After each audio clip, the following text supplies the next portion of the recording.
السلام عليكم ورحمة الله وبركاته. الحمد لله رب العالمين نحمده ونستعينه ونستغفره ونؤمن به ونتوكل عليه ونعوذ بالله من شرور أنفسنا ومن سيئات أعمالنا من يهده الله فلا مضل له ومن يضلل فلا هادي له ونشهد أن لا إله إلا الله وحده لا شريك له ونشهد أن سيدنا مولانا محمدا عبده ورسوله. أما بعد فقد قال الله تعالى ولكم في القرآن العليم وفي الفرقان المجيد بعد أعوذ بالله من الشيطان الرجيم بسم الله الرحمن الرحيم وعسى أن تكرهوا شيئا وهو خير لكم وعسى أن تحبوا شيئا وهو شر لكم والله يعلم وأنتم لا تعلمون. وقال نبينا صلى الله عليه وسلم إنما الأعمال بالنيات أو قال عليه الصلاة والسلام. எல்லா புகழ்ச்சியும் அல்லாஹ் ஒருவனுக்கே உரித்தாகுக. நம்மை உயிரின் மேலான கண்மணி நபிகள் நாயகம் ஸல்லல்லாஹு அலைஹி வஸல்லம் அவர்களின் மீதும் அவர்களின் வழிமுறைகளை வழிதவறாமல் பின்பற்றி வந்த உத்தம சத்திய சஹாபாக்கள், தாபீன்கள், தபா தாபீன்கள், நல்லோர்கள், நல்லடியார்கள், குறிப்பாக இந்த மஜ்லிஸிலே ஒன்று சேர்ந்திருக்கக்கூடிய நம் அனைவர்கள் மீதும் அல்லாஹ்வுடைய சாந்தியும் சமாதானமும் என்றென்றும் நின்று நிலவட்டுமாகுக. கணியத்திற்குரிய பெரியோர்களே, அல்லாஹ்வுடைய நல்லடியார்களே, அல்லாஹ்வுடைய மாபெரும் கிருபையினால் ஷாபானுடைய மாதத்தில் முதல் நாளில் நாமெல்லாம் ஒன்று சேர்ந்திருக்கிறோம். அல்லாஹ் சுப்ஹானஹு வ தஆலா நம்மையெல்லாம் இந்த மாதத்தில் இந்த மஜ்லிஸில் ஒன்று சேர்த்து வைத்ததை போன்று உயர்ந்த சொர்க்கமான ஜன்னத்துல் ஃபிர்தௌஸ் என்ற சொர்க்கத்தில் நபி ஸல்லல்லாஹு அலைஹி வஸல்லம் அவர்களோடு ஒன்று சேர்ந்திருக்கக்கூடிய பாக்கியத்தை அல்லாஹ் நமக்கெல்லாம் தந்தல் புரிவானாக. நம் அனைவருக்கும் நீண்ட ஆயுளையும் நிறைவான செல்வத்தையும் நிம்மதியான வாழ்வையும் தந்தல் புரிவானாக. நம் அனைவருக்கும் கடன் இல்லாத கஷ்டமில்லாத வாழ்வையும் மன நிம்மதியான மன நிறைவான வாழ்வையும் அல்லாஹ் நமக்கெல்லாம் தந்தல் புரிவானாக. இன்றைய நாளை பரக்கத்து நிறைந்த நாளாக ஆக்கியல் புரிவானாக. இன்றைய நாளிலே ஏற்படக்கூடிய எல்லா வகையான தீங்குகளை விட்டும், பேராபத்துக்கள், பலா முசீபத்துகள், நெருக்கடியை விட்டு அல்லாஹ் நம்மையெல்லாம் பாதுகாப்பானாக. கடைசி வரையிலும் கைகால் முடங்கிவிடாமல் ஆரோக்கியத்தோடு, ஆஃபியத்தோடு, கண்ணியத்தோடு, மரியாதையோடு வாழக்கூடிய பாக்கியத்தை அல்லாஹ் நம் அனைவருக்கும் தந்தல் புரிவானாக. ஈமானோடு வாழ்ந்து ஈமானோடு மரணிக்கிற பாக்கியத்தின் நசீபை அல்லாஹ் நம் அனைவருக்கும் தந்தல் புரிவானாக. ஆமீன். கண்ணியத்துக்குரிய அல்லாஹ்வுடைய நல்லடியார்களே, பெரியவர்களே, இந்த துனியாவில் வாழக்கூடிய எல்லா மனிதர்களும் எல்லா மதத்தவர்களும் நம்முடைய வாழ்க்கையில் சில விஷயங்களை நம்ம ஆசைப்படுவோம். சில விஷயத்தை இப்படி நடக்கணும், இப்படி நடந்துச்சுன்னா நம்ம வாழ்க்கை சந்தோஷமாக இருக்குன்னு சொல்லி நம்ம நினச்ச காரியம் நடக்கணும்னு ஆசைப்படுவோம். அதே மாதிரி ஒரு சில விஷயங்கள் நடக்கக்கூடாதுன்னு ஆசைப்படுவோம். இந்த விஷயம் இப்படி நடந்துடக்கூடாதுன்னு சொல்லி ஆசைப்படுவோம். நம்ம நினச்ச காரியம் நடந்துட்டு அப்படின்னா நம்ம சந்தோஷப்படுவோம், மகிழ்ச்சி அடைவோம். அதே நேரத்தில் நம்ம எந்த காரியம் நடக்கக்கூடாதுன்னு நினைக்கிறோமோ அது நம்ம நடக்கக்கூடாத காரியம் நடந்துட்டு அப்படின்னா நம்ம வருத்தப்படுவோம், கவலைப்படுவோம். அதே மாதிரி உதாரணம் சொன்னால் பொருத்தமாக இருக்கும். நம்ம வெளியூருக்கு பயணம் செய்கிறோம்.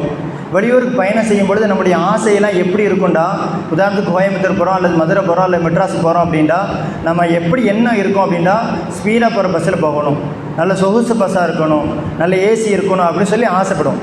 பஸ்ஸு ஏசி பஸ்ஸாக இருக்கணும், சொகுசு பஸ்ஸாக இருக்கணும், ஸ்பீடாக போகணும், அப்படி பஸ்ஸில் போகணும்னு ஆசைப்படுவோம். அதே மாதிரி நம்ம போகக்கூடிய அந்த நேரத்தில் அந்த பஸ்ஸு வெளியாகிட்டு பஸ் ஸ்டாண்டை விட்டு வெளியே போயிட்டு சாதா பஸ் மட்டும் நிற்கி, அந்த இடத்துல சாதா பஸ் நிற்கி அப்படின்னு நம்ம வருத்தப்படுவோம். ஐயா, நான் பஸ்ஸை விட்டுட்டோமே, சொகுசு பஸ்ஸை விட்டுட்டோம், ஏசி பஸ்ஸை விட்டுட்டோம்னு சொல்லி வருத்தப்படுவோம். அதுக்கடுத்து நம்ம என்ன செய்வோம், விருப்பம் இல்லாமல் அந்த சாதா பஸ்ஸில் ஏறி பயணம் செய்வோம். பயணம் செய்ய அந்த நேரத்தில் போயிட்டே இருக்கும். போகிற நேரத்தில் நமக்கு முன்னாடி போன அந்த பஸ்ஸு, சொகுசு பஸ்ஸு, அந்த ஏசி பஸ்ஸு விபத்துக்குள்ளாகி எல்லாரும் இரத்தக்கரையோடு இருக்கிறாங்க. விபத்துக்குள்ளாகி அந்த பஸ்ஸு கவுந்து விபத்துக்குள்ளாகி எல்லாரும் இரத்தக்கரையோடு இருக்கிறாங்கன்னா அதை பார்த்து நம்ம வருத்தப்படுவோம். நல்ல வேலை நம்ம பொழைச்சிக்கிட்டோம், நல்ல வேலை நம்ம அந்த பஸ்ஸில் போகாமல் இருந்தோம்னு சொல்லி நம்ம சந்தோஷப்படுவோம். அதே நேரத்தில் வருத்தப்படுவோம். கணிதத்துக்குரியதுலேருந்து புரிய வேண்டிய செய்தி என்னென்னா, நம்ம அல்லாஹ்வுத்தாலா எதை நாடுறானோ அதான் நடக்கும். அல்லாஹ் குர்ஆனில் சொல்லும்பொழுது வஅஸா அன் தக்ரஹு ஷைஅன் வஹுவ கைருல் லக்கும். நாம் ஒரு விஷயத்தை வெறுப்போம், இது நடந்துடவே கூடாது அப்படின்னு சொல்லி ஒரு விஷயத்தை நாம் வெறுப்போம். ஆனால் அல்லாஹ்வுத்தாலா அதில் நல்லது வச்சுருப்பான். இந்த பஸ்ஸில் ஏறக்கூடாதுன்னு நாம் நினைப்போம், ஆனால் அல்லாஹ்வுத்தாலா அதில் தான் நல்லது வச்சுருப்பான் என்பதாக அல்லாஹ்வுத்தாலா குர்ஆன் வஅஸா அன் துஹிப்பு ஷைஅன் வஹுவ ஷர்ருல் லக்கும். அல்லாஹ்வுத்தாலா அடுத்த வசனத்தில் சொல்லும்பொழுது நாம் ஒன்று விருப்பப்பட மாட்டோம், இது நடக்கக்கூடாதுன்னு நினைப்போம், இந்த இதில் ஏறிடக்கூடாதுன்னு நினைப்போம், வெறுப்போம். ஆனால் அந்த விஷயத்தில் அல்லாஹ் தஆலா உங்களுக்கு நல்லதை வைத்திருப்பான் என்பதாக குர்ஆனில் அல்லாஹ் தஆலா சொல்லிக்காம எது நல்லது எது கெட்டது என்பதை நம்ம தெரியாது, அல்லாஹ் தான் அறிந்தவன் என்பதாக இந்த வசனத்தில் நம்ம என்ன சொல்லி நடக்கிறதெல்லாம் நன்மைக்கு தான், எல்லாமே ஒரு மோமினுக்கு ஏற்படக்கூடிய அனைத்தும் நன்மையாக கருத வேண்டும் என்பதாக அல்லாஹ் தஆலா குர்ஆனில் சொல்லி காண்பிப்பான். அதே போன்று பெருமானார் ஸல்லல்லாஹு அலைஹி வஸல்லம் சொல்லுவாங்க, ஒரு மூமினுக்கு ஏற்படக்கூடிய எல்லாமே நன்மை தான், எல்லாமே அனைத்துமே அவனுக்கு நல்லதாகவே முடிகிறது என்பதாக ரசூலுல்லாஹி ஸல்லல்லாஹு அலைஹி வஸல்லம் சொல்லுவாங்க. எப்படி அப்படின்னு கேட்கும்பொழுது, ஒரு மூமினுக்கு அல்லாஹ் அள்ளி அள்ளி கொடுக்குறான், வசதி வாய்ப்பை கொடுக்குறான், செல்வத்தை கொடுக்குறான், நல்ல மனைவி கொடுக்குறான், நல்ல குடும்பத்தை கொடுக்குறான், நல்ல பிள்ளைகளை கொடுக்குறான், அல்லாஹ் தான் அதிகமாக எல்லாத்தையும் நல்லதே கொடுக்குறான். அப்படின்னா அவன் நன்றி செலுத்துகிறான், யா அல்லாஹ் எனக்கு நல்ல மனைவி கொடுத்த, யா அல்லாஹ் எனக்கு நல்ல பிள்ளைகளை கொடுத்த, எல்லாம் எனக்கு நல்ல தொழிலை கொடுத்த, நல்ல வியாபாரத்தை கொடுத்தான்னு சொல்லி நினச்சி அல்லாவுக்கு சந்தோஷப்படுத்த நன்றி செலுத்துகிறான். அப்படின்னா அவனுக்கும் நன்மை கிடச்சிக்கிட்டே இருக்குது, அவனுக்கு நன்மை கிடைக்கும். அதே மாதிரி அந்த அடியானுக்கு சோதனை வருது, கஷ்டம் வருது, சிரமம் வருது, மௌத்து வருது, வியாபாரத்தில் நஷ்டம் வருது அப்படின்னா அதுலேயும் அவனுக்கு நன்மை இருக்குன்னாங்க. இது எப்படி நன்மை இருக்குன்னு சொல்லும்பொழுது பெருமானார் ஸல்லல்லாஹு அலைஹி வஸல்லம் சொல்லுவாங்க, ஒரு மூமினுக்கு ஏற்படக்கூடிய சோதனைகள் கஷ்டங்களில் போது அந்த அடியான் சகிப்புத்தன்மையோடு பொறுமையோடு இருக்கிறான்டா, அதுக்கும் அல்லாஹ் கூலியை கொடுக்குறான். கொடுக்கும் பொழுது அந்த அடியான் நன்றி செலுத்துகிறான், அல்லாஹ்வுக்கு யாரில் நீ தான் எனக்கு கொடுத்த அல்ஹம்துலில்லாஹ்னு சொல்லி நன்றி செலுத்தும் பொழுது அல்லாஹ் தஆலா அவனுக்கு மேன்மேலும் அதிகப்படுத்திக்கிட்டே இருக்கிறான். அதே மாதிரி ஒரு மூமினுக்கு ஏற்படக்கூடிய சோதனையின் போது கஷ்டத்தின் போது சகிப்புத்தன்மையோடு பொறுமையோடு இருக்கிறான் என்றால் அந்த மூமினுக்கும் அந்த அடியானுக்கும் அல்லாஹ் தஆலா நன்மையை அள்ளி அள்ளி கொடுக்குறான் என்பதாக பெருமானார் ஸல்லல்லாஹு அலைஹி வஸல்லம் சொல்றாங்க. ஒரு மூமினுக்கு ஏற்படக்கூடிய எல்லாமே நன்மைக்குன்னு சொல்லி நம்ம நினைக்கணும். எது எடுத்தாலும் அது அல்லாஹ்வுடைய நாட்டம், அல்லாஹ்வுடைய நாட்டப்படி தான் நடக்குதுன்னு சொல்லி நம்ம இன்றைக்கி ஒரு உயிர் கொடுக்கறதும் அல்லாஹ் தான், உயிரை எடுக்கிறதும் அல்லாஹ் தான், கஷ்டத்தை கொடுப்பதும் அல்லாஹ் தான், அந்த கஷ்டத்திலிருந்து விடுதலை தருவது, அந்த கஷ்டத்தை விடுபடுவதும் அல்லாஹ் தான் நமக்கு உதவி செய்கிறான் என்பதை ஒரு மூமின் முழுமையாக நம்பணும். எந்த சூழ்நிலையிலும் கொடுக்கும் பொழுது நன்றி செலுத்தணும், எடுக்கும் பொழுது சகிப்புத்தன்மையோடு இருக்க வேண்டும் என்பதாக அல்லாஹ் தஆலா குர்ஆனில் சொல்லி. அன்பிற்கினவர்களே, பனீ இஸ்ராயீலுடைய காலகட்டத்தில் ஒரு பெரிய கொடிய நோய் ஏற்படும். பனீ இஸ்ராயீலுடைய காலகட்டத்தில் ஒரு கொடிய நோய் வந்து அந்த ஊரில் அடுக்கடுக்கான மரணம் ஏற்பட்டுக்கிட்டே இருக்கும். அடுக்கடுக்கான அடுக்கடுக்கு மரணம் அதிகமாகிட்டே இருக்கும். அந்த ஊர் மக்கள்லாம் என்ன முடிவு செய்வாங்க அப்படின்னா, நம்ம இந்த ஊரில் இருந்தால் நமக்கு மௌத்து வந்துடும், இந்த ஊரில் இருந்தால் நம்ம மௌத்தாயிரும், அதனால் இந்த ஊரை விட்டு எல்லோரும் வெளியேறும்னு சொல்லி எல்லாம் முடிவு செய்வாங்க. முடிவு செஞ்சு எங்கே போவாங்கன்னா, ஒரு பள்ளத்தாக்கில் 4000 நபர்கள் எல்லாம் ஒன்றா சேர்ந்து ஒரு பள்ளத்தாக்கை தூக்கி அந்த ஊரை விட்டு வெளியேறி போயிடுவாங்க. வெளியாகி போனால் அல்லாஹ் தஆலா குர்ஆனில் சொல்லுவான், அலம் தர இலல் லதீன ஹரஜு மின் தியாரிஹிம் வஹும் முலூஃபுன் ஹதரல் மௌத் ஃபகால லஹுமுல் மௌத்து. அவங்க நினைப்பாங்க, இந்த ஊரில் இருந்தால் மௌத்தாயிடுவோம், இந்த ஊரை விட்டு வெளியே போயிட்டோம் அப்படின்னா நம்ம பொழைச்சிக்கிடுவோம், மௌத்து வராது நம்மளுக்கு அப்படிங்கிற மாதிரி எண்ணத்தோடு ஊரை விட்டு வெளியே போவாங்க. ஆனால் அந்த ஊரை போய் அடைந்தவுடன் அல்லாஹ் தஆலா அந்த 4000 நபர்களையும் மரணிக்க செய்வான் என்பதாக அல்லாஹ் தஆலா குர்ஆனில் சொல்லிக்கமாக, மௌத்துங்கிறது எங்கே இருந்தாலும் எப்படி இருந்தாலும் நிச்சயமாக வரும், அதை நாம் ஏற்றுக்கொள்ளணும். அல்லாஹ்வுடைய நாட்டப்படி தான் நடக்குதுன்னு சொல்லி ஒரு மூமின் எல்லா விஷயத்தையும் நம்பணும். நம்ம உதாரணத்துக்கு நினைப்போம், எல்லாரும் நினைக்கிறது நம்ம பையனுக்கு இந்த குடும்பத்தில் பெண் பார்த்தோம்னா நல்லாயிருக்கும், இந்த குடும்பத்தில் இந்த பெண்ணை திருமணம் முடிச்சு வைக்கா பையன் நல்லா இருப்பான், சிறப்பாக இருப்பான், சிறப்பாக வாழ்வான் அப்படின்னு சொல்லி நாம் ஆசைப்படுவோம். சில நேரம் ஆசைப்பட்டது மாதிரி சந்தோஷமாக நடந்துடும், சந்தோஷமாக குடும்பம் ஓடும். ஒரு சில சமயத்தில் நம்ம நினச்சது நடக்காது.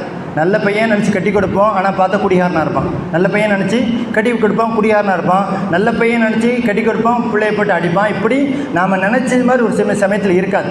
நம்ம நல்லதையும் நினச்சிருப்போம், அது தீங்காக இருக்கும். ஒரு சில சமயத்தில் அது தீங்கு நினைப்போம், அதில் நன்மையாக இருக்கும் என்பதாக அல்லாஹ் தஆலா குர்ஆனில் சொல்லிக்க. அன்பிற்கினிலாக எந்த விஷயமா இருக்கட்டும் அல்லாஹ்வுடைய நாட்டுப்படி தான் நடக்கிறது. அது உயிராக இருக்கட்டும், வியாபாரமாக இருக்கட்டும், எந்த விஷயமா இருந்தாலும் அல்லாஹ்வுடைய நாட்டப்படி தான் நடக்கிறது என்பதை ஒரு மூமின் முழுமையான முறையில் நம்பணும். அது நல்லதாக இருக்கட்டும் கெட்டதாக இருக்கும், அல்லாஹ் நாடுனதான் நடக்குன்னு சொல்லி ஒரு மூமின் முழுமையான முறையில் நம்ப வேண்டும். அன்பிற்கினிவர்களே, ஒரு நாள் ஒரு சஹாபி அபு சல்மா உம்மு சல்மா, இந்த 2 பேரும் கணவன் மனைவி. அபு சல்மா அவர் எப்படிப்பட்ட நபர்னா, அந்த 2 பேரும் ரொம்ப அநியோன்யமாக குடும்பத்தை ஒற்றுமையாக வாழக்கூடிய கணவன் மனைவி. அபு சல்மா உம்மு சல்மா 2 பேரும் எல்லாரும் எப்படி சொல்லுவாங்கன்னா, கணவன் மனைவினா இப்படித்தான் வாழணும், இவர்களை மாதிரி ஒற்றுமையாக வாழணும் அப்படின்னு சொல்லக்கூடிய நபர்கள் மாதிரி வாழ்ந்தாங்க. அப்படிப்பட்ட குடும்பம். ஒரு நாள் அபு சல்மா ரலியல்லாஹு ரசூலுல்லாஹ்வுடைய சபைக்கு போயிட்டு வருவாங்க.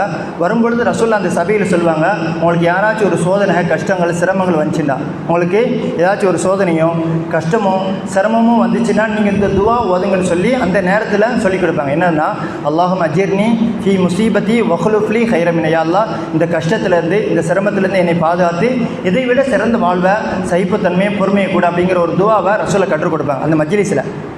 கற்றுக் கொடுத்த உடனே அபூ சல்மா ரலியல்லாஹு அந்த இடத்துல இருக்கனால அந்த துவாவை மனப்பாடம் பண்ணிவிட்டு தன்னுடைய மனைவிட்டு விட்டு சொல்லுவாங்க, ரசூல்லா மஜ்லிஸுக்கு போனேன், ரசூல்லா உங்களுக்கு ஏதாச்சும் ஒரு சோதனையோ கஷ்டமோ தாங்க முடியாத சோதனையோ கஷ்டமோ வந்துச்சுன்னா இந்த துவா ஓதுங்க, அல்லாஹ் தஆலா அதுக்கு அடுத்த சிறந்த வாழ்வு உங்களுக்கு தருவான்னு ரசூல்லா சொல்லியிருக்காங்க, அதனால் இந்த துவாவை மனப்பாடம் பண்ணி வச்சுக்கோங்கன்னு சொல்லி தன்னுடைய மனைவிட்ட உம்மு சல்மாட்ட சொல்கிறாங்க. சொன்னால் கொஞ்ச நாள்லாம் அபூ சல்மா ரலியல்லாஹு மௌத்தாயிருந்தாங்க. கணவர் மௌத்தாயிருந்தார். எப்படிப்பட்ட வாழ்க்கை? ரெண்டு பேரும் ஒற்றுமையாக வாழ்வாங்க, எங்கே போனாலும் ஒற்றுமையாக இருப்பாங்க, எல்லாரும் மக்களே பாராட்டக்கூடிய அளவிற்கு கணவன் மனைவின்னா இப்படித்தான் வாழணும், இப்படித்தான் வாழணும்னு சொல்லக்கூடிய அளவிற்கு ஒற்றுமையான தம்பதி. அவருடைய அபூ சல்மாவுடைய மரணத்தை தாங்க முடியலை. உம்மு சல்மா ரலியல்லாஹு அவர்களால் கணவனுடைய மௌத்தை தாங்க முடியாத காரணத்தில் கணவன் கற்றுத்தந்த துவா ஞாபகத்துக்கு வருது. நமக்கு ஏதாச்சும் ஒரு கஷ்டமோ, நமக்கு ஏதாச்சும் ஒரு சோதனையோ, நமக்கு ஏதாச்சும் ஒரு சிரமமோ வந்துச்சுன்னா அந்த துவாவை நம்ம கணவர் கற்றுத்தந்திருக்கான்னு சொல்லி அந்த துவாவை தொடர்ந்து ஓதிக்கிட்டே இருக்கிறாங்க. அல்லாஹ் மஜ்ஜிர்னி ஃபீ முஸீபத்தி வஹ்லுஃப் லீ கைரம் மின்ஹா, அல்லாஹ் இறந்ததை விட சிறந்ததை கொடு, இழந்ததை விட சிறந்த வாழ்வை கொடுன்னு சொல்லி தொடர்ந்து ஓதிக்கிட்டே இருக்கிறாங்க. ஓதும் பொழுது அவங்களுக்கு என்ன எப்படி வருது அப்படின்னா, நம்முடைய கணவரை விட சிறந்தவர் யார் இருக்காங்களா இந்த ஊரில், இந்த துனியாவில் நம்முடைய கணவரை விட சிறந்த ஒரு மனிதர் இருக்கிறாங்களா அப்படின்னு சொல்லி அந்த எண்ணத்தோடு ஓதுறாங்க. அதுக்கடுத்து இதாவுடைய காலம் முடியுது. நபி ஸல்லல்லாஹு அலைஹி வஸல்லம் அந்த பெண்மணி திருமணம் முடிக்கிறதுக்கு கேட்டு அனுப்புகிறாங்க. உங்களை நான் திருமணம் முடிச்சுக்கிட்டான்னு சொல்லி கேட்டு அனுப்புகிறாங்க என்பதாக வரலாறுக்காக அபூ சல்மாவை விட 1000 மடங்கு சிறந்தவர்கள் யார்? நபி ஸல்லல்லாஹு அலைஹி வஸல்லம். அவங்களுக்கு மனைவியாக அமைக்கக்கூடிய பாக்கியம் கிடைச்சிச்சு என்பதாக இந்த வரலாறுல நம்ம பார்க்க. எதையுமே நாம் சாதாரண நினச்சிடக்கூடாது. நம்ம ஒரு அல்லாஹ் ஒரு விஷயத்தை நடத்துகிறாண்டா அதில் ஏதாச்சும் ஒரு கயிறு இருக்கும், நல்லது இருக்கும்னு சொல்லி நம்ம ஒரு மூமியை நம்ப வேணும். நம்பினா தான் அதுக்கு சிறந்த வாழ்வு அல்லாஹ் நமக்கு தருவான் என்பதாக ஹதீஸில் நம்மளை இப்போ கண்டிருக்கணும். இப்படி எத்தனையோ வரலாறுல பார்க்கலாம், வெளி தோட்டத்தில் பார்க்கலாம், ஒரு சோதனையாக தெரியும், கஷ்டமாக தெரியும், ஆனால் அதுக்கு அடுத்து சிறந்த வாழ்வு அல்லாஹ் நிச்சயமாக தருமா. குர்ஆனில் சொல்லும்பொழுது இன்ன மஅல் உஸ்ரி யுஸ்ரா, ஒவ்வொரு கஷ்டத்துக்கு பிறகும் ஒரு இன்பம் இருக்குது. ஒரு கஷ்டம் வருது, அதுக்கடுத்து உள்ள வாழ்க்கை சிறந்ததாக இருக்கும் என்பதாக அல்லாஹ் தஆலா குர்ஆனில் ஒரு வசனத்தை சொல்லி காமிப்பான். அதே மாதிரி நபி ஸல்லல்லாஹு அலைஹி வஸல்லம் அவங்களும் சஹாபாக்களும் மதீனாவிலேருந்து மக்காவுக்கு உம்ரா செய்ய போகிறாங்க. ஹுதைபியா அப்படி உடன்படிக்கையின் சமயத்தில், அதாவது மதீனாவிலிருந்து மக்காவுக்கு உம்ரா செய்வதற்காக ஒரு 1400 சஹாபாக்கள் ரசூலுல்லாஹ் சஹாபாக்கள் எல்லாம் போகிறாங்க. போகக்கூடிய நேரத்தில் எதிரிகள்லாம் என்ன செய்கிறாங்க, மக்கத்து வாசிகள் குறைஷிகள்லாம் என்ன செய்கிறாங்க, ஹுதைபியா அப்படிங்கிற ஒரு இடத்துல தடுத்து நிறுத்துகிறாங்க. நீங்கள் உள்ள ஊருக்குள்ளே வரக்கூடாது, நீங்கள் யாரும் ஊருக்குள்ளே வரக்கூடாதுன்னு சொல்லி தடுத்து நிறுத்துகிறாங்க. தடுத்து நிறுத்திட்டு என்னெல்லாம் சொல்கிறாங்க அப்படின்னா, இஸ்லாமியர்களுக்கு எதிராக உடன்படிக்கை சொல்கிறாங்க. அதாவது என்னெல்லாம் உடன்படிக்கைண்டா, 10 வருஷம் இனிமேல் போர் செய்யக்கூடாது, ஒன்று. அடுத்து மக்காவிலேருந்து யாராவது மதீனாவுக்கு வந்துட்டாங்க, மக்காவிலேருந்து எங்கள் ஊர்லேருந்து மதீனாவுக்கு யாராச்சும் வந்தாங்கன்னா நீங்கள் எங்கள் ஊருக்கு அனுப்பி வச்சணும். உடன்படிக்கை, அதாவது முக்கியமான உடன்படிக்கைன்னா இந்த வருஷம் யாருமே உம்ரா செய்யக்கூடாது, அதே மாதிரி யாரும் போருக்கு வரக்கூடாது. அதே நேரத்தில் மக்காவிலேருந்து யாராவது மதீனாவுக்கு வந்தாங்கன்னா அவங்கள நீங்கள் திருப்பி அனுப்பி வச்சிடணும். அதே மாதிரி மதீனாவிலேருந்து யாராச்சும் மக்காவுக்கு வந்தாங்கன்னா அங்கே திருப்பி அனுப்ப மாட்டோம் அப்படின்னு சொல்லி மோசமான உடன்படிக்கை செய்யப்படுது. அந்த நேரத்தில் ரசூலுல்லாஹ் கையெழுத்திட்டுருந்தாங்க. அந்த நேரத்தில் உமரில் கேட்டாங்க, ரசூலுல்லாஹ் நம்ம அசத்தியத்தில் இருக்குமா சத்தியத்தில் இருக்கிறோமா? நம்ம உண்மையான மார்க்கம் சத்தியத்தில் தான் இருக்கும், நம்ம எதுக்கு உங்களுக்கு பயப்படணும், நம்ம போர் செய்வோம், சண்டை போடுவோம் அப்படின்னு சொல்லி அந்த நேரத்தில் சொன்ன சமயத்தை ரசூல் ஸல்லல்லாஹு அலைஹி வஸல்லம் எதுவுமே பேசுகிற அமைதியாக இருந்தாங்க. சஹாபாக்களும் கொந்தளிக்கிறாங்க, கோவப்படுதாங்க. நம்ம எப்படி உம்ராவுக்குன்னு வந்துட்டோம், பல மைல் தூரம் கடந்து வந்துட்டோம், உம்ரா செய்யாமல் எப்படி திரும்புறது அப்படின்னு சொல்லி கோபத்தோடு இருக்கக்கூடிய அந்த நேரத்தில் ரசூலுல்லாஹ் அந்த உடன்படிக்கையை கையெழுத்திட்டு ஊருக்கு திரும்பி வராங்க. மதீனாவுக்கு வந்த உடனே ஒரு வசனம் இறங்குது. என்ன வசனம்னா, இன்னா ஃபதஹ்னா லக ஃபதஹம் முபீனா, நபியே நீங்கள் உங்களுக்கு மகத்தான வெற்றி கிடச்சிருக்கு. வெளி தோட்டத்தில் பார்த்தா அது ஒரு தோல்வி, உம்ரா செய்யணும்னு போனோம் செய்ய முடியலை, ஊருக்குள்ளே யார் வந்தால் விடக்கூடாதுங்கிறாங்க. இப்படி மோசமான உடன்படிக்கை செய்யப்படுது. ஆனால் அல்லாஹ் தஆலா குர்ஆனில் சொல்லும்போது நீங்கள் மகத்தான வெற்றியை அடைந்து விட்டீர்கள் என்பதாக அல்லாஹ் தஆலா குர்ஆனில் சொல்லிக்காங்க. கணித்துக்கு அதுக்கு அடுத்து எப்படி நடந்துச்சுன்னா, அதுக்கு அடுத்து ஒரு 3 வருஷத்தில் 1500 சஹாபாக்களாக இருந்த நபர்கள் 10,000க்கும் மேற்பட்ட சஹாபாக்களாக இஸ்லாம் வளர ஆரம்பிச்சு. அந்த உடன்படிக்கைக்கு பிறகு இஸ்லாமிய மார்க் வளர ஆரம்பித்து விட்டது என்பதாக ஹதீஸ் எல்லாம் நம்ம இப்போ அன்பிற்கின்ற வெளி தோற்றத்தில் நமக்கு தோல்வியாக தெரியலாம், கஷ்டமாக தெரியலாம், சோதனையாக தெரியலாம். அதுக்கு அடுத்து பின்னாடி உள்ள வாழ்க்கையை அல்லாஹ் நிச்சயமாக சிறப்பாக்கி வைக்க தருவான் என்பதை எந்த விதமான சந்தேகம் கிடையாது. நபி ஸல்லல்லாஹு அலைஹி வஸல்லம் பல்வேறு ஹதீஸில் பல்வேறு செய்திகளெல்லாம் சொல்லி காமிப்பாங்க. ஒரு மூமின் எது நல்லது எது கெட்டதுங்கிறது நமக்கு தெரியாது. நம்ம வெளி தோட்டத்தில் இது நல்லது இது செய்யலாம் அப்படின்னு நினைப்போம், வெளி தோட்டத்தில் இது தீயது செய்யக்கூடாதுன்னு நினைப்போம். அல்லாஹ் குர்ஆனில் சொன்ன மாதிரி இது நல்லது எது கெட்டது என்பது உங்களுக்கு தெரியாது, நாமே அறிந்தவர், வல்லாஹு யஅலமும் வஅன்தும் தஅலமூன், நீங்கள் அறியாத விஷயத்தெல்லாம் நான் அறிந்து வைத்திருக்கிறேன் என்பதாக அல்லாஹ் தஆலா சொல்லி காமிப்பான். நபி ஸல்லல்லாஹு அலைஹி வஸல்லம் ஒரு ஹதீஸில் சொல்லுவாங்க, தொட்டுள் குழந்தையாக இருக்கக்கூடிய 3 குழந்தைகள் பேசிச்சு. குழந்தைனா நம்ம எப்போ பேசுவோம் நமக்குலாம் தெரியும். குழந்தைனாலே ஒரு வயசு 1.5 வயசுக்கு மேலே தான் அம்மா அத்தான்னு சொல்லி பேச ஆரம்பிக்கும். 10 மாதத்துக்கு மேலே தான் ஒரு சில வார்த்தைகள்லாம் பேச ஆரம்பிக்கும். ஆனால் ரசூலுல்லாஹ் சொன்னாங்க 3 குழந்தைகள் தொற்றுள் குழந்தையாக இருக்கக்கூடிய அந்த நேரத்தில் பேசிச்சு அப்படின்னு சொல்லி அல்லாஹ் தஆலா நபி ஸல்லல்லாஹு அலைஹி வஸல்லம் குர்ஆன் ஹதீஸில் சொல்லுவாங்க. யாரெல்லாம் அப்படின்னா, ஒன்று ஈசா அலைஹிஸ்ஸலாம், அவங்க பிறந்த உடனே பேசுகிறாங்க. ஈசா அலைஹிஸ்ஸலாம் அவங்க பிறந்த உடனே பேசினார்கள் என்பதாக அல்லாஹ் தஆலா குர்ஆனில் சொல்லலாம். 2வது குழந்தை ஜெரேஜ் என்கிற ஒரு வணக்கசாலி இடத்தில் இருக்கக்கூடிய அந்த குழந்தையும் பேசிச்சு என்பதாக நபி ஸல்லல்லாஹு அலைஹி வஸல்லம். 3வது குழந்தை யார் அப்படின்னா, ஒரு தாய் பனி இஸ்ராயீலுடைய காலகட்டத்தில் ஒரு பெண்மணி தன்னுடைய குழந்தைக்கு பிறந்த குழந்தைக்கு பால் கொடுக்குறாங்க. பிறந்த குழந்தைக்கு பால் கொடுத்துக்கிருக்கிறாங்க. கொடுக்கக்கூடிய அந்த நேரத்தில் ஒரு கம்பீரமான தோற்றத்தோடு வழியில் ரோட்டில் ஒரு மனிதர் போகிறாரு. எப்படின்னா, கம்பீரமான தோற்றத்தோடு ரொம்ப அழகாக வசதி வாய்ப்போடு கம்பீரமான தோற்றத்தோடு ஆள் படத்தோடு அப்படி போய்க்கு இருக்கும் பொழுது அந்த அம்மாவுக்கு ரொம்ப ஆசை. என்ன ஆசைனா, பொதுவாக எல்லா தாய் தகப்பனும் நினைக்கிறது என்னென்னா, தான் பட்ட கஷ்டத்தை தன் பிள்ளைகள் படக்கூடாது. எல்லா தகப்பனும் எல்லா தாய் நினைக்கிறது அதான், நான் பட்ட கஷ்டத்தை என் பிள்ளைகள் படக்கூடாது, நான் படிக்கலைனாலும் பரவாயில்ல, என் பிள்ளைகள் நல்லா படிக்கணும், நான் நல்லா இல்லாட்டினாலும் என் பிள்ளை நல்லா இருக்கணும்னு சொல்லி எல்லா தாய் தகப்பனும் நினைப்பாங்க. அதே மாதிரி அந்த அம்மா என்ன நினச்சிண்டா, யா அல்லாஹ் என் பிள்ளைகளை இதை மாதிரி ஆக்கியது, யா அல்லாஹ் அந்த பால் கொடுத்துக்கக்கூடிய அந்த நேரத்தில் கம்பீரமான தோற்றத்தோடு ஒரு மனிதன் அந்த வழியை கடந்து போகக்கூடிய நேரத்தில் அந்த அம்மா அல்லாஹ்ட்ட துஆ செய்து, அல்லாஹும்ம ஜஅல்னி இப்னி மிஸ்ல ஹாதா, யா அல்லாஹ் என்னுடைய குழந்தைய இவரை மாதிரி ஆக்கிரு, என்னுடைய குழந்தைய இவரை மாதிரி ஆக்கிருன்னு சொல்லி அந்த அம்மா துஆ செய்யக்கூடிய அந்த நேரத்தில் பால் ஒடிச்சு கொடுக்க அந்த குழந்தை இப்போ அந்த இதில் இருந்து மார்பகத்திலேருந்து பாயை எடுத்துகிட்டு சொல்லிச்சு, அல்லாஹும்ம லா தஜஅல்னி மிஸ்லஹு, யா அல்லாஹ் இவனை மாதிரி என்னை ஆக்கிறாத, யா அல்லாஹ் இவனை மாதிரி என்னை ஆக்கிறாதன்னு சொல்லி துஆ செய்து. பிறந்த குழந்தை பால் ஒடிக்கக்கூடிய அந்த குழந்தை எப்படி பேச அம்மா துவா செஞ்சது, எல்லாம் என்னுடைய குழந்தை இதை மாதிரி ஆக்கிறேன்னு துவா செய்கிறாங்க. ஆனால் அந்த குழந்தை துவா செஞ்சு எல்லா தஜால் எல்லாம் விட மாதிரி நீ ஆக்கிறாதுன்னு சொல்லி அந்த குழந்தை துவா செய்து. கொஞ்ச நேரத்தில் அவர் போன பிறகு இன்னொரு ஒரு அம்மாவை, ஒரு பெண்மணியை எல்லா மக்களும் சேர்ந்து அடித்து இழுத்துக்கிட்டு வராங்க. எல்லா மக்களும் எல்லா நபர்களும் சரி ஒரு பெண்மணியை அடித்து இழுத்துட்டு வராங்க.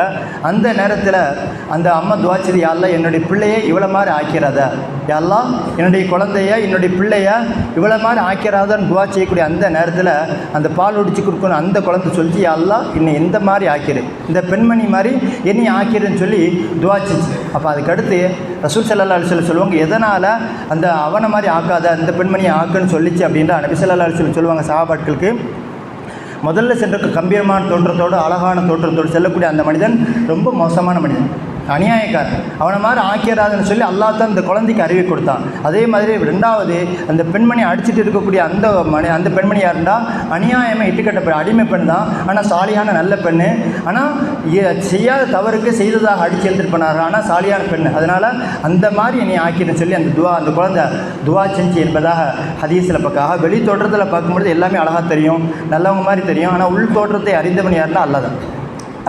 அல்லாஹ் நமக்கு நாடுவது எதுவாக இருந்தாலும் அது நன்மையாகத்தான் இருக்கும், நல்லதாகத்தான் இருக்குன்னு சொல்லி ஒரு மோமின் எல்லாமே நன்மைக்குன்னு சொல்லி நம்பணும். அதில் பல்வேறு சிறப்புகளையும் நன்மைகளையும் எல்லாம் வச்சுருப்பாங்கிறத நம்ம மூலியமாக நம்ம நம்பிக்கையில பொதுவாக நபி ஸல்லல்லாஹு அலைஹி வஸல்லம் பல்வேறு ஹதீஸில் சொல்லும்பொழுது அதுதான் சொல்லுவாங்க, அல்லாஹ் தஆலா எதை நாடுனாலும் ஒரு மோமினுக்கு நன்மையை தான் நாடுவோம், தீயதை நாட மாட்டான், கெட்டதையோ தீயதையோ பாவத்தையோ நாட மாட்டான். அல்லாஹ் ஒரு மோமினுக்கு நாடக்கூடியது எல்லாமே நன்மையாகத்தான் இருக்கும் என்பதாக நபி ஸல்லல்லாஹு அலைஹி வஸல்லம் நம்ம ஹதீஸில் சொல்லி காமிப்பாங்க. ஒரு நாள் ஒரு சஹாபி, அந்த சஹாபி யாருண்டா ரசூல் ஸல்லல்லாஹு அலைஹி வஸல்லம் அவங்க சபையில் இருக்கக்கூடிய அந்த நேரத்தில் அந்த சஹாபி எப்போம்லாம் வராங்களோ ரசூலுல்லாஹ்வுடைய சபைக்கு வரும்பொழுது எப்படி வருவாங்க அப்படின்னா, தன்னுடைய பையனையும் கூட்டிகிட்டு வருவாங்க, தன்னுடைய பையனையும் அந்த சபைக்கு அந்த மஜ்லிஸுக்கு கூட்டிகிட்டு வருவாங்க. கூட்டிகிட்டு வந்து அந்த மஜ்லிஸில் அந்த குழந்தையோடு சிரித்து விளையாடும். பொதுவாகவே குழந்தாண்டாலே அழகுதான், குழந்தை சிரித்தால் அழகாக இருக்கும், குழந்தை அழுதால் அழகாக இருக்கும், நடந்தால் அழகாக இருக்கும், குழந்தைகள் எது செஞ்சாலும் அழகாக இருக்கும். நம்ம எவ்வளோ கவலையாக இருந்தாலும் சரி நம்முடைய பிள்ளைகளுடைய முகத்தையோ பேர பிள்ளைகளுடைய முகத்தையை பார்த்துட்டோம்னா அந்த கவலை நீங்கும். பொதுவாக அப்படித்தான் அல்லாஹ் தஆலா குழந்தைய ஒரு பாக்கியமாக நமக்கு இதை பரிசாக தந்திருக்கான். அந்த குழந்தைய பார்த்தா அழகாக இருக்கும், சிரித்தா அழகாக இருக்கும், எல்லாமே அழகாக இருக்கும். எவ்வளோ கவலையாக இருந்தாலும் அந்த குழந்தையினுடைய முகத்தை பார்க்கும்போது அந்த கவலை நீங்கிடும். அப்படி மாறி ஒரு நாள் அந்த சஹாபி வரும்பொழுது ஃபுல்லாக கை குழந்தை அந்த பையனை கூட்டிகிட்டு வருவாங்க. அந்த பையன் என்ன செய்வார், அந்த மஜ்லிஸுக்கு ஓடுவார், சிரிப்பார், எல்லாரோடையும் விளையாண்டுகிட்டே இருப்பார். அந்த பையன் விளையாடும் பொழுது ரசூல்லா கேட்டப்ப இந்த குழந்தை யாரும் குழந்தைப்பா, இந்த குழந்தை யாருடைய குழந்தைன்னு சொல்லி ரசூல்லா கேட்பாங்க. அப்போ அந்த அந்த சஹாபி சொல்லுவாங்க, யார் ரசூல்லா, இது என்னுடைய ஈரக்குளத்துண்டு, என்னுடைய மகன் யார் ரசூல்லா அப்படிம்பாங்க. உங்கள் பையன் மேலே அவ்வளோ பாசம் இருக்கா, உங்கள் பையன் மேலே அவ்வளோ பாசமாக வச்சிருக்கிறீங்களா அப்படின்னு கேட்பாங்க. அப்போ அந்த சாபி சொல்லுவாங்க, யார் ரசூலல்லாஹ், நான் என் பையன் மேலே எந்த அளவுக்கு அளவு கடந்து பாசம் வச்சுருக்கணும், நேசம் வச்சுருக்கோம், அதை விட அல்லாஹ் தஆலா உங்கள் மீது பாசம் வைப்பானாக, உங்கள் மீது நேசம் வைப்பானாக சொல்லி அந்த சாபி ரசூலுல்லாஹ்வாக துஆ செய்வாங்க. அளவு கடந்து பாசம் வரும்பொழுது பூரா அந்த பையனை கூட்டிகிட்டு வருவாங்க சஹாபி. கொஞ்ச நாள் தொடர்ந்து வரக்கூடிய அந்த சஹாபி தொடர்ந்து வரைய மாட்டாங்க. இந்த சபைக்கு, ரசூலுல்லாஹ்வுடைய சபைக்கு தொடர்ந்து வரக்கூடிய அந்த சஹாபி தொடர்ந்து வரைய மாட்டாங்க.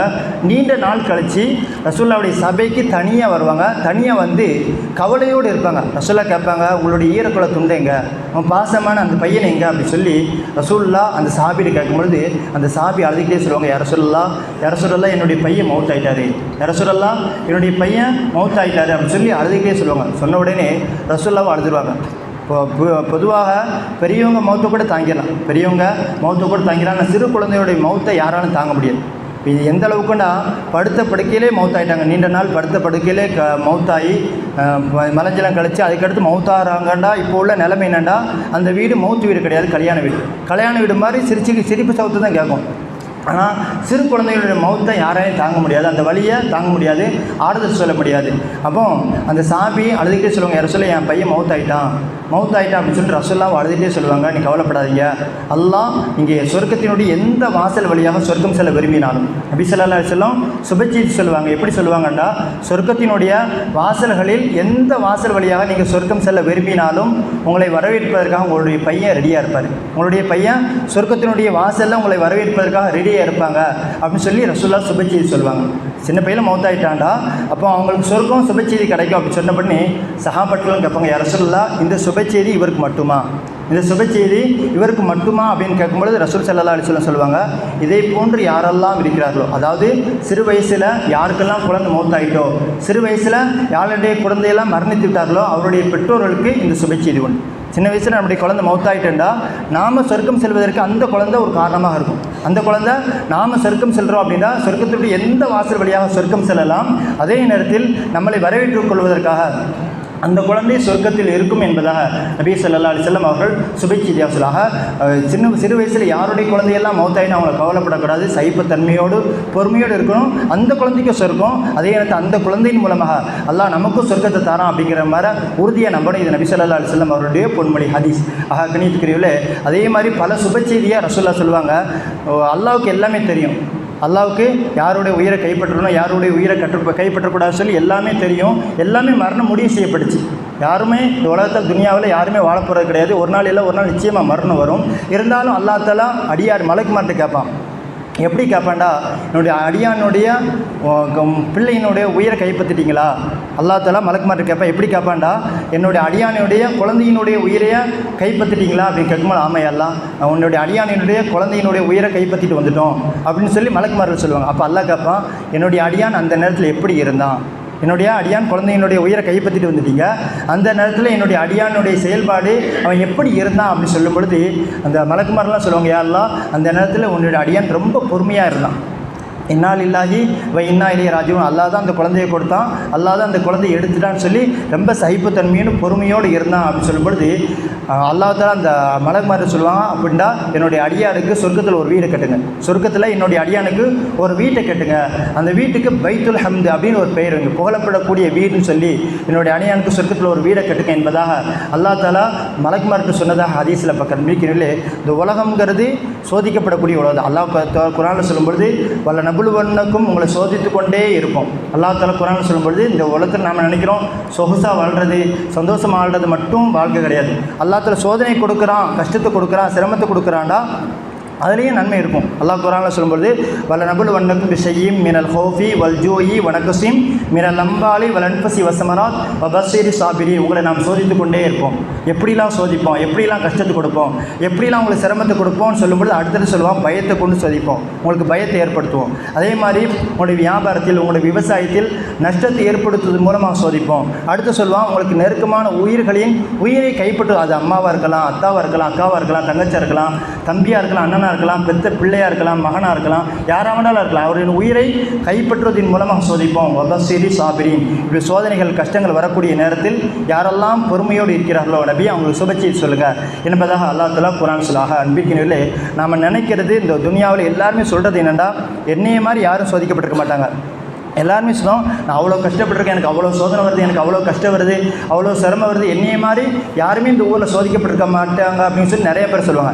இதே கேள்வியை ரசூல் ஸல்லல்லாஹு அலைஹி வஸல்லம் அவங்ககிட்ட ஒரு சஹாபி கேட்பாங்க, யா ரசூலல்லாஹ் அய்யுன் நாஸி அஷ்அத்துல் பலா, இந்த துனியாவில் இந்த உலகத்தில் ரொம்ப சோதிக்கப்பட்டவர்கள் யார், இந்த துனியாவில் இந்த உலகத்தில் ரொம்ப சோதிக்கப்பட்டவர்கள் யாருன்னு கேட்கும்பொழுது நபி ஸல்லல்லாஹு அலைஹி வஸல்லம் சொல்லுவாங்க அய்யுன் நாஸி கால அம்பியா, நபிமார்கள் தான் இந்த உலகத்தில் ரொம்ப சோதிக்கப்பட்டிருக்காங்க. குறிப்பாக நபி ஸல்லல்லாஹு அலைஹி வஸல்லம் அவங்களுக்கு அதிகமான சோதனை வந்திருக்கு. எந்த நபிக்கும் இல்லாத சோதனை நபி ஸல்லல்லாஹு அலைஹி வஸல்லம் அவங்களுக்கு சோதனை. அது எந்த அளவுக்குண்டா நம்மளை கேள்விப்பட்டிருப்போம், ரசூலுல்லாஹ்வுக்கு ஆண் மக்கள் 3 ஆண் மக்கள் 4 பெண் மக்கள். இதில் ஃபாத்திமா ரலியல்லாஹு தவிர மற்ற எல்லா மக்களையும் 3 ஆண் மக்களையும் ரசூலுல்லாஹ் அடக்கம் செஞ்சாங்க, 3 பெண் மக்களையும் தான் உயிரோடு இருக்கும் பொழுது பிள்ளைகள் அடக்கம் செஞ்சாங்க. அப்படின்னா அதை விட பெரிய வழி வேறு எதுவுமே இல்லை.